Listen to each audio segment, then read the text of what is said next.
For most of my adult life, I believed I had done everything a good mother could do. I raised my son alone after my husband passed away unexpectedly in a car accident when our boy was just 4 years old. There was no time to grieve the way I wanted to. I didn't have the luxury. I had a mortgage, a toddler, and a heart that was shattered beyond repair. I pulled myself together, returned to work, and focused all my love and energy into raising my only child. We lived in a family home, a charming house in a quiet suburb I inherited from my parents. It wasn't flashy or modern, but it was warm, comforting, and filled with memories. This house had been in the family for generations. I grew up in it. My son took his first steps in it. My late husband and I planted every flower in the garden ourselves.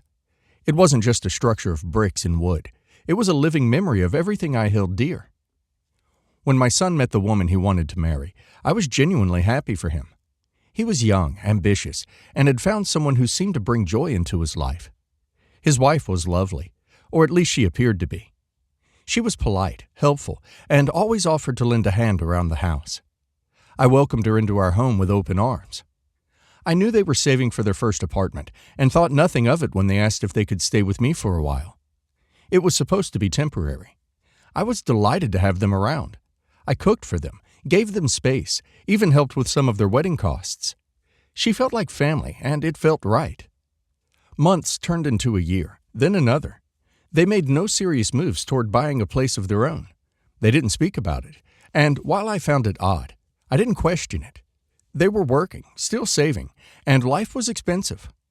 I was just glad my house, once too quiet, was filled with laughter and life again.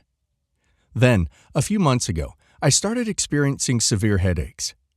At first, I brushed them off as stress or fatigue, but they became persistent and unbearable.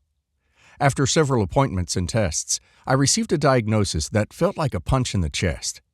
It was cancer, aggressive, and according to the doctors, I had approximately 3 months to live.